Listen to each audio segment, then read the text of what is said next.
Tu veux savoir le secret pour avoir les gros macabos comme ceux-ci? C'est tout de suite et dans cette vidéo. Like, partage et abonne-toi.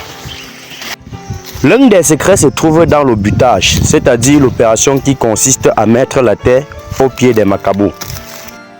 Tu vois, au moment de buter, si les racines sont exposées comme ça, ça ne doit pas bien fructifier au sol. Parce qu'en agriculture, la surface foliaire est égale à la surface racinaire. Donc si tu vois la feuille de macabo arriver jusqu'ici, sache que les racines secondaires ou tertiaires arrivent au même niveau.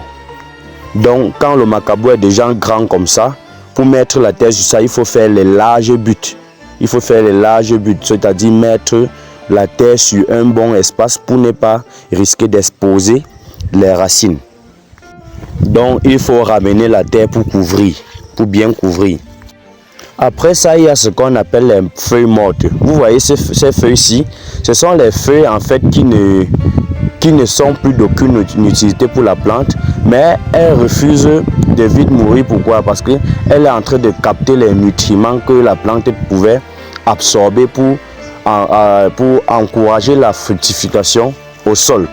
Donc il faut par conséquent les éliminer. Il faut tout faire pour les éliminer. Le plus souvent, ce sont les feuilles, les 3 ou les 4 premières feuilles sur le macabo qui tendent du bas. Il faut toujours penser à les éliminer. Et si à part ça, vous constatez une autre anomalie sur les feuilles, il faut savoir que c'est des attaques fongiques.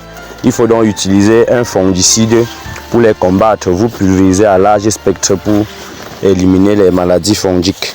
Faisons pas de la magie pour avoir des productions comme ça. C'est juste quand on se forme, on prend le minimum de conseils. Chose que je vous exhorte à faire ici. Au lieu de venir sur les plateformes et crier sur nous, qu'on invente des chiffres, demandez plutôt comment on fait pour les atteindre. Voilà un champ de macabo bien réussi. Et si vous voulez poser juste